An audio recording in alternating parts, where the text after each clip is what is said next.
నమస్తే, నేను మీ వసంత్. Welcome to Abhinav Bharat. ఈరోజు అభినవ్ భారత్ చేపడుతున్న కార్యక్రమంలో పబ్లిక్ పాయింట్ కార్యక్రమంలో ఈరోజు మనం శివాజీనగర్ అంటే మౌండా మార్కెట్ డివిజన్కి సంబంధించి శివాజీనగర్ డొక్కలమ్మ దేవాలయం ప్రాంతంలో అయితే ఉన్నాం.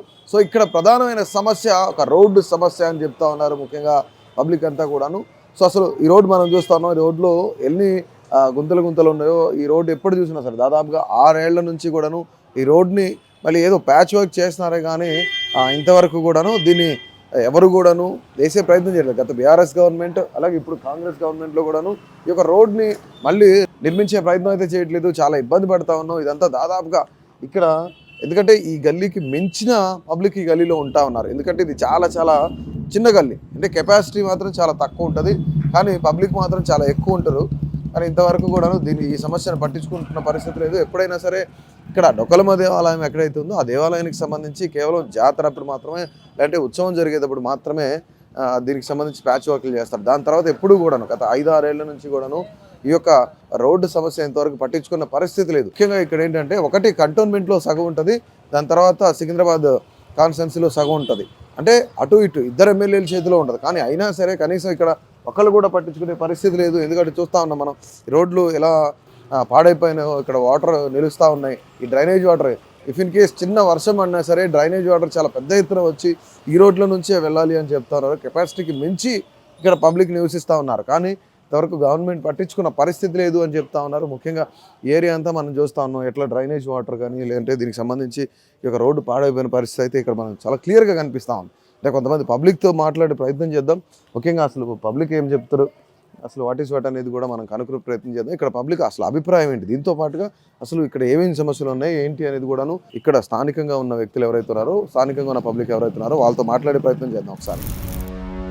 అది మొత్తానికి మనం చూస్తా ఉన్నాం శివాజీనగర్లో ఏదైతే డొక్కలమ్మ దేవాలయం ఉందో ఆ దేవాలయం పరిసర ప్రాంతంలో ఉన్న ఈ రోడ్డుని చూస్తా ఉన్నాం. మెయిన్ రోడ్ ఇది, అంటే దేవాలయానికి రావడానికి వెళ్ళడానికి ఇదే కేవలం రోడ్డు ఇదే. సో మనం చూస్తుంటే ఇక్కడ ఉన్న పరిస్థితి అయితే ఈ విధంగా ఉంది. ప్రజలు ఇక్కడ చాలా ఇబ్బందులు పడుతూ ఉన్నారు, కనీసం పట్టించుకుంటున్న పరిస్థితి లేదని చెప్తా ఉన్నారు. సో ఇక్కడ ఉన్న లోకల్గా ఉన్న నాయకులు కానీ లేదంటే మిగతా ఎవరున్నా సరే గవర్నమెంట్కి సంబంధించిన వ్యక్తులు కానీ జిహెచ్ఎంసీ అధికారులు కానీ ఎవరు కూడా మాట్లాడిన పరిస్థితి లేదని చెప్తున్నారు. అలా చెప్పండి, ఈ రోడ్డు సమస్య గురించి ఏం చెప్తారు? అందరూ కూడా చాలా ఇబ్బంది పడుతూ ఉన్నాం ఈ రోడ్డు గురించి. చాలా ఇబ్బంది అవుతుంది కదా, వాటర్ మొత్తం వస్తుంది. క్లాక్ టవర్ నుంచి వాటర్ ఇక్కడ దాకా వస్తుంది వర్షం పడితే. ఆ వాటర్ వస్తుంటే అన్ని రోడ్లు పాడవుతుంటాయి, రోడ్లు రిపేరింగ్ చేపియారు. ఇదంతా ప్రాబ్లం. చూడండి మీరే చూడండి, కెమెరా పెట్టి చూడండి రోడ్ ఎట్లున్నాయి, చెంబర్లు ఎట్లున్నాయి, ఆ డ్రైనేజ్ ఎట్లుంది, సిస్టమ్ అంతా ప్రాబ్లమే కదా. మరి లోకల్ నాయకులు ఏం చేస్తారు మరి? అసలు లోకల్ నాయకులు చూడాలా, చెయ్యాలి కదా. మేము ఓట్లేసి గెలిపించింది అందుకోసమే, చేయనీకే కదా. వాళ్ళకి అడిగారు గట్టిగా, ఎప్పుడన్నా అడిగారు మీ లోకల్ నాయకులు? ఎప్పుడన్నా అడిగారు? మాకు ఎప్పుడు కలవరు. మేము కూడా మా పనుల పొద్దున్న లేస్తే ఏదో బిజీలు ఉంటాం కదా, పొద్దున్న లేచి మా పనుల మేము ఉంటాం కదా, నాయకుల చుట్టూ తిరగలేం కదా. ఇక్కడ డొక్కలమ్మ టెంపుల్ దగ్గర శివాజీనగర్ రోడ్ దగ్గర అమ్మవారి దగ్గర ఇక్కడ లైన్గా డేనిస్లు ఉన్నాయి. ఆ డేనిస్ల దగ్గర పబ్లిక్ చాలామంది స్లోగా వస్తున్నా కూడా కంపల్సరీ అక్కడ క్రాసింగ్లో టర్న్ అయ్యి పడిపోతున్నారు. పిల్లలైనా సరే పెద్దోళ్ళైనా సరే ఆటోమేటిక్గా పడిపోతున్నారు స్లిప్ అయ్యి. కాస్త ఈ డేనిస్లు లైను కరెక్ట్ సరిగ్గా చేయాలంట అని చెప్పేసి మేము కోరుకుంటున్నాము. బట్ట కట్టినాము, ఇక్కడ రెడ్ అక్కడ రాయి కూడా పెట్టినాము, కట్టె పెట్టేసి రెడ్ బట్ట క్లాత్ కూడా పెట్టినాము. అయినా సరే ఇట్లా పక్క పొంటి పోతున్నా కూడా యూటర్న్ ఉండడం వల్ల అసలు అక్కడికి నుండి వచ్చే వాళ్ళు కనబడట్లేదు, ఇక్కడ నుండి వచ్చే వాళ్ళు కూడా కనబడట్లేదు. అది చూసుకోకుండా రన్నింగ్లో మార్నింగ్ 7 to 9, 10 వరకు 10:30 వరకు కంపల్సరీ ఎర్లీ మార్నింగ్ ఎవరు లేకున్నా కూడా ఆటోమేటిక్గా పడిపోతున్నారు, ఎవరో ఒకరు కింద పడుతున్నారు. రోజు ఇదే సమస్య. పాపము మేమే ఉంటాము, నేను ఎదురుగా షాప్లో కూర్చుంటున్నాను, కంపల్సరీ చూస్తున్నాము, అయ్యో ఆటోమేటిక్గా పడిపోతున్నారు. పడిపోగానే వచ్చి లేవట్టడం జరుగుతున్నది. నిన్న ఒక బండి పడింది, అక్కడ దానికి బండికి దెబ్బ తగిలింది, ముఖాలకు దెబ్బ తగిలింది. చిన్న పిల్లలు అయినా సరే పడిపోతున్నారు, లేడీస్ అయినా కూడా పడిపోతున్నారు స్లిప్ అయ్యి. ఇంకోటి డే బై డే ఇక్కడ నీళ్లు రావడం వల్ల ఆ నీళ్లు కరెక్ట్గా పోకుండా ఉండడం వల్ల అక్కడ నుండి వస్తాయి సార్, వాటర్ ఇడుస్తారు కదా, నల్ల వస్తుంది కదా, ఆ నల్ల నీళ్ళు ఏం చేస్తారంటే బయట పైపులు పెడతారు కదా, అక్కడ నుండి ఎదురుకు వస్తారు. అక్కడ కంపల్సరీ బురద ఉంటుంది, రోజు ఉంటుంది కంపల్సరీ. అసలు ఆ నీళ్ళు ఆరిపోవు అక్కడ ఉన్నాయి. ఇక్కడ కూడా ఈ సమస్య అనేది ఇప్పుడు డేనిస్ లైన్, ఇప్పుడు రోడ్ కంపల్సరీ అది స్లోగా వెళ్ళిపోవాలి, అసలు వాటర్ అనేది ఉండకూడదు. ప్రధానంగా అసలు సమస్య ఏంటి, ఎంతకాలం నుంచి ఇబ్బంది పడతా ఉన్నారు? గత 5-6 ఏళ్ళ నుంచి ఇదే ప్రాబ్లం ఉందండి. ఇంకా ఎంతమందికి ప్రభుత్వంకి అనని కాదు, లాస్ట్ టీఆర్ఎస్ గవర్నమెంట్ ఉన్నప్పుడు కూడా మేము అప్లికేషన్ పెట్టడం జరిగింది, కార్పొరేటర్కి చెప్పడం జరిగింది, వాళ్ళు చూడడం జరిగింది, వచ్చిర్రు, వెరిఫికేషన్ చేసిర్రు, టెండర్లు వేసాము. అది అంటారు టెండర్లు వేసిర్రు, మళ్ళీ టెండర్లు వచ్చినాయి అన్నారు, వేస్తామన్నారు. దాని తర్వాత మళ్ళీ మాన్యువల్స్ దాని గురించి సపరేట్ టెండర్ పెట్టాలి చేయాలని చెప్పేసి దానికో టెండర్ జరిగింది. ఆ టెండర్లో మళ్ళీ వాళ్ళకు బడ్జెట్ సరిపోలేదా ఇదేందో తెలియదు. కాకపోతే ఇది మాత్రం జరగట్లేదు. ఎన్నిసార్లు ఎంతమంది వచ్చినా కూడా వెనకపోతున్నారు. మళ్ళీ అన్ని 4 సంవత్సరాల నుంచి ఇదే మాట చెప్పుకుంటూ పోతున్నారు. మళ్ళీ దీని గురించి తీసుకునేటోళ్ళు అయితే ఎవరు లేరు. స్థానిక కార్పొరేటర్ ఉన్నది, కార్పొరేటర్ కూడా చెప్పినాం ఇట్లా ఉన్నది, 10 సార్లు వచ్చినప్పుడు రోడ్ వేపిమని కూడా చెప్పినాం, అడ్డుకోవడం కూడా జరిగింది. చెప్పినప్పుడు దాన్ని పట్టించుకుని ఉండాలి కదా, ఏదైనా రెస్పాన్స్ ఉండాలి కదా. సరే ఇప్పుడు 10 సార్లు ఒక్కసారి పోతే కాదు, 2 సార్లు పోతే కాదు, 10 సార్లు పోయినాం అనుకో, ఎందుకు కాదు పని? ఒకటి చెయ్యాలన్న ఒక ఇది ఉంటే ఎందుకు కాదు? గవర్నమెంట్ నీది కాకపోయినా కూడా, ప్రభుత్వం నీది కాకపోయినా కూడా నువ్వు పని చేపియాలన్న శక్తి ఒక కార్పొరేటర్కి ఉంటుంది, చేపియాలి. గల్లీ నాకు కావాలని కూర్చుంటే ఎందుకు కాదు? అసలు ఏం చెప్తున్నారు, ఎక్కడ వచ్చిందంటే అసలు సమస్య ఎందుకు? ఇప్పుడు ఇంతకుముందు గత 5 ఏళ్ల నుంచి అని చెప్తా ఉన్నారు.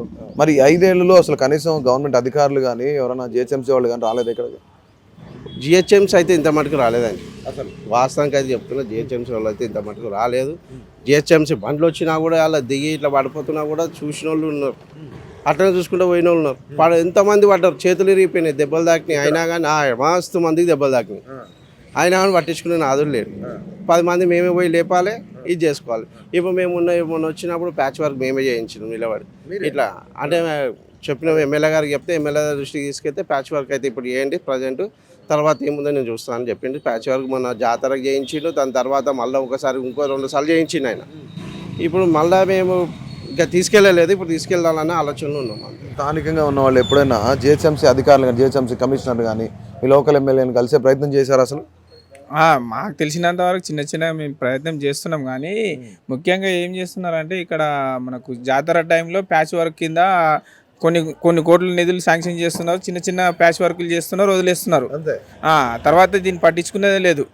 ఈ రోడ్లలో మాత్రం ఇంకా వాటర్ వచ్చినప్పుడు మాత్రం చాలా ప్రాబ్లం అవుతుంది. ప్రతి ఒక రోజు వచ్చినాక ఒక రోజు నల్ల వస్తుంది కదా, నల్ల వచ్చి వాటర్ వచ్చినప్పుడు మాత్రం చాలా ఇబ్బంది అవుతుంది. ఈ మొత్తం ఆ పైనుంచి వచ్చే వాటర్ అంతా ఇదే రోడ్లోనే వెళ్ళాలి. ఇక్కడ మొత్తం చాలా ఇదే రోడ్లోనే వెళ్ళాలి. ఆ డ్రైనేజ్ సమస్య ప్లస్ ఇది కాకుండా ఈ వాటర్ సమస్య, దీని నుంచి గుంతలు ఉన్నాయి. పబ్లిక్ వెళ్ళాలంటేనే చాలా ఇబ్బంది పడుతుంది. ఆయన ఎవరు పట్టించుకునే లేదు, చూస్తూనే ఉన్నారు. కనీసం ఎవ్రీ ఇయర్ అయితే జాతర అయితే వస్తుంది, జాతర వచ్చినప్పుడనే కొన్ని కోట్ల నిధులు శాంక్షన్ చేస్తున్నాను అంటున్నారు, కానీ ఎక్కడున్న గుంతలు అట్లనే ఉంటున్నాయి. ఆ రోడ్ మాత్రం ఏం బాగుపడదు. లోపం జరుగుతుంది అనుకుంటున్నారు? అసలు ముఖ్యంగా ఈ లైన్లో డ్రైనేజ్ లైన్ ఎక్కువ వేసిరా, అందులో పూడిక తీస్తలేరు. దాని నుంచి ఆ వాటర్ మొత్తం ఫ్లో అవుతుంది, దాని నుంచే ఈ రోడ్ అంతా మనకు ప్రతి ఏడాది ప్రాబ్లం అవుతుంది. కెపాసిటీని బట్టి మనము అపార్ట్మెంట్లకు పర్మిషన్స్ ఇవ్వాలి. దాని కెపాసిటీ ఒక అపార్ట్మెంట్ ఉంది, G+2 పర్మిషన్ అండి మామూలుగా. దాన్ని ఇప్పుడు దగ్గర ఒక 5 ఫ్లోర్లు 6 ఫ్లోర్లు ఇస్తే దాని కెపాసిటీ ఎంత అవుతుంది? ఒక డ్రైనేజ్ 10 మంది వాడుకునేది, వానికి ఒక్కడికే అవుతుంది. ఇప్పుడు దాని కెపాసిటీ డ్రైనేజ్ ఉన్న మాన్యువల్ అది నిండిపోతుంది, అదంతా ఇటు వస్తుంది. అట్లా అందరికీ అదే ఇబ్బంది. అట్లా పర్మిషన్స్ ఇవ్వడం కూడా జిహెచ్ఎంసీ అధికారులు చాలా మటుకు మస్తు జరిగినాయి ఈ ఏరియాలో, కానీ మేము అవన్నీ దృష్టికి తీసుకెళ్ళలేదు. ఎందుకంటే మాకు అవసరం లేదు కాబట్టి మేము పోలేదు. అది అవసరం లేని విషయం, ఇక్కడే ఉంటున్నారు కదా, అవసరం డ్యూటీ కాదు కదా అది. జిహెచ్ఎంసీ ఏం చేస్తుంది వాళ్ళకి తెలియాలి కదా, వాళ్ళు ఏం చేస్తున్నారు. డివిజన్ అంటే డ్రైనేజ్ సమస్య అని చెప్పుకుంటాం, ఎలక్ట్రిసిటీ కానీ వాటర్ కానీ ఇట్లాంటివన్నీ చెప్తా ఉంటాం. అంటే ఈ రోడ్డు కాకుండా ఇంకేముంది ఈ డివిజన్లో సమస్యలు? డ్రైనేజ్ చాలా ప్రాబ్లంలు ఉన్నాయి ఇక్కడ. మనకు వాటర్ ప్రాబ్లం అయినా కానీ ఈ డ్రైనేజ్ సమస్య కానీ, ఈ వైర్లది కూడా ముఖ్యంగా వైర్ల ప్రాబ్లం కూడా ఉంది. రోడ్ మీద ఎలక్ట్రికల్ ప్రాబ్లం కూడా ఉంది. ఎందుకంటే వైర్లు కూడా అడ్డదిడ్డంగా అన్ని కేబుల్స్ అవి ఇష్టం వచ్చినట్లు వేస్తున్నారు. తర్వాత మాకు ఫెస్టివల్ అప్పుడు చాలా ఇబ్బంది అవుతుంది. ఏ చిన్న ఉన్నాయి ఇరుకిరుకు గల్లీలు ఉంటాయి, ఆ గల్లీలలో కనీసం కొంచెం నీట్నెస్ మెయింటెనెన్స్ చేస్తే బాగుంటుంది. కనీసం మౌలిక సదుపాయాలనే మనకు అందుబాటులో ఉండే రకంగా ఉంటే బాగుంటుంది. ఏం సంగతి ఇక్కడ మీ బస్తీలో ఈ రోడ్డు సమస్య అని చెప్తా ఉన్నారు, ఏంటి అసలు? అదే రోడ్డు కొంతమంది వేస్తా అంటారు, కొంతమంది వేయనంటారు, కొంతమంది ఇక దాని దిక్కేంది ఇక. అంతే. ఎంతకాలం అవుతుంది రోడ్డు వేసి? అదే 15-20 ఏళ్ళు అయింది. ఇక ఆ తర్వాత మళ్ళీ వేయలేదు. వేయలే ఇక. ఎందుకని అసలు? అతుకులు వేసిరు, అతుకులు ఆడతుకులు వేసి. ఎందుకు అసలు ఎందుకు ఈ 15 ఏళ్ళ నుంచి మళ్ళీ వేయలేదు అసలు? ఈ ప్రభుత్వం ఈ చేంజ్ అయింది. మొన్న కేసీఆర్ ఉన్నప్పుడు వేస్తా అన్నారు, ఇక అప్పుడు అంతలోనే ప్రభుత్వం చేంజ్ అయిపోయింది. ఎవరు కార్పొరేటర్ ఏంటో ఆమె ఉండేది మారట్పల్లి, ఆమె ఎప్పుడో ఒకసారి అమాస పుణ్యానికి వస్తుంది, వెళ్ళిపోతుంది. కారణం పోతుంది, కారణం వస్తుంది. మీ సమస్య ఏముంది, ఏం సంగతి అవన్నీ ఏం చెప్పదాం. మీ లోకల్ ఎమ్మెల్యేలు కూడా ఎవరు రారు? ఎవరు రారు. లోకల్ ఎమ్మెల్యే జీటీ నుంచి ఇంతవరకు పత్తలేడు. గణేష్ కూడా లేడు, ఇంతవరకు రాలేదు. గెలిచిన నుంచి ఇంతవరకు రాలేదు. అంతే. ఇక్కడ ప్రధానంగా రోడ్డు సమస్య ఉన్నది. ఎందుకంటే ఇది రోడ్డు 2002లో వేసారు. 2002లో అంటే 22 ఏళ్ళు అవుతుంది. 22 ఏళ్ళు అయింది. ఇది వేసింది కూడా బీజేపీ కార్పొరేటర్ భవర్లాల్ వర్మ గారి ప్రేర్లో జరిగింది. అప్పట్లో వేయడం జరిగింది. అప్పటి నుంచి ఇప్పటిదాకా ఇట్లనే ఈ రోడ్లు తవ్వడం, మున్సిపాలిటీలు ఎక్కువ ఒకసారి కూడా టేక్ కేర్ లేవడం, తీసుకోకపోవడం జరిగింది. అప్పటి నుంచి ఇప్పటి వరకు ఎక్కడ కూడా చూడండి ఇట్లనే ఉంటుంది రోడ్డు. ఎంత డ్యామేజ్ చేస్తూ తవ్వడము, మళ్ళా దాన్ని రీకనెక్షన్ చేయకపోవడము, గుంతలు. ఇక్కడైతే ఒక ఫ్యామిలీస్ అయితే కొంత 100 మంది పడ్డారు ఇక్కడ. ఇప్పటిదాకా ఒకళ్ళు కూడా ఇంప్లిమెంటేషన్ చెప్పినా కూడా దీన్ని పట్టించుకునే నాదుడే లేడు. వేస్తాం శాంక్షన్ అయింది అంటారు, కానీ ఇంతవరకు ఏం శాంక్షన్ అయింది ఏం లేదు. మరి ఇక్కడ లోకల్ గా ఉన్న కార్పొరేటర్ కానీ స్థానిక నాయకులు కానీ ఏంటి పరిస్థితులు, వాళ్ళన్నా పట్టించుకుంటారా అసలు? ఎవరు పట్టించుకోవడం లేదు. పట్టించుకుంటే ఈ రోడ్ ఇట్లా ఉండకపోతుండే కదా. రోడ్ ఎప్పుడో అయిపోతుండే. నిన్న మొన్న ఒక ఫ్యామిలీ పడ్డది ఇక్కడ. ఇట్లా ఓలో ఒకరు పడడం జరుగుతుంది. ఎందుకంటే ఇదంతా గుంతలు. ఇంకొకటి ఏంటంటే పబ్లిక్ కూడా ఇట్లా రోడ్లు ఉంటే వాళ్ళకు కూడా ప్రాబ్లమ్స్ అవుతుంటాయి, పడుతుంటారు, దెబ్బలు తగులుతాయి, లేకుంటే స్పాన్లెస్ ప్రాబ్లమ్స్ వస్తుంటాయి. ఇప్పుడు గుంతలలో నడుస్తుంటాయి, వాళ్ళకి వేరే ప్రాబ్లమ్స్ నడుము నొప్పులు అవి ఇవి ప్రాబ్లమ్స్ అవుతుంటాయి కదా. మా దగ్గర ఎట్లుంటుంది అంటే వర్షాకాలం మోకాల కంటే ఎత్తు పోతాయి ఇక్కడికి అనమాట. సంగీత్ థియేటర్ నుంచి ఇక్కడ మన గణేష్ టెంపుల్ స్టేషన్ దగ్గర నుంచి ఇక్కడ ఈ సరౌండింగ్ నుంచి మొత్తం ఇక్కడ ఇదే ఏరియాకి వస్తాయి వాటర్. లేదు, మొత్తం ఇడికేనే. వాన పడ్డాక 1 అవర్ తర్వాత కూడా ఇడికే వాటర్ పోతుంది. ప్రధాన సమస్య ఏంటంటే ఇప్పుడు ఉన్న డ్రైనేజ్ సిస్టమ్ దెబ్బతిన్నది. ఇది ఎప్పుడో నిజాం కాలం అదంతా అట్లనే ఉంది. అప్పటిదే, ఇప్పుడు ఏం కొత్తగా చేసింది ఏం లేదు. దాన్ని ఇంప్లిమెంటేషన్ లేదు. అది ఇంప్లిమెంటేషన్ చేస్తే ఇదంతా ప్రాబ్లం ఉండదు. ఇప్పుడు రేవంత్ రెడ్డి గారు నేను కొత్తగా చేస్తానని చెప్తాను, హైడ్రా కానీ మూసి కానీ ఇవన్నీ ఎందుకే తీసుకొస్తానని చెప్తున్నారు.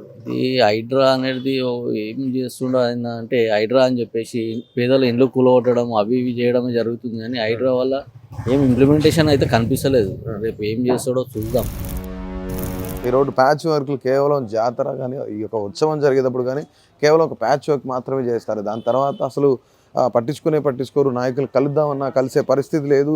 అంటే ఎంతకాలం ఉన్నా సరే ఇక్కడ అంటే కెపాసిటీకి మించి పబ్లిక్ ఉంటున్నారు కాబట్టి ఈ సమస్యలు ఎక్కువ ఉంటా ఉన్నాయని చెప్తా ఉన్నారు. ఎందుకంటే ఇక్కడ ఈ యొక్క అమ్మవారి దేవాలయానికి సంబంధించి జాతర ఈ యొక్క ఉత్సవం జరిగేటప్పుడు కానీ చాలా పెద్ద ఎత్తున పబ్లిక్ ఇక్కడికి వస్తూ ఉంటారు. ఉత్సవానికి సంబంధించి కొంతమేర ప్రమాదం జరిగే అవకాశం కూడా చాలా ప్రమాదకరంగా అక్కడ కేబుల్స్ అన్నీ కూడా మనం చూస్తూ ఉన్నాం.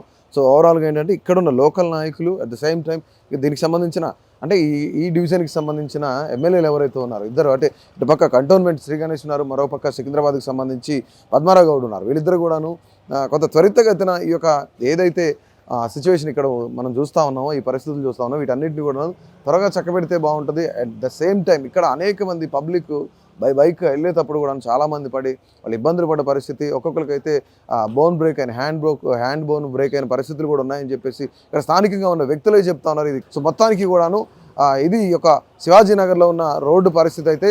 సో ఖచ్చితంగా మీ ఏరియాకు కూడా వస్తాం.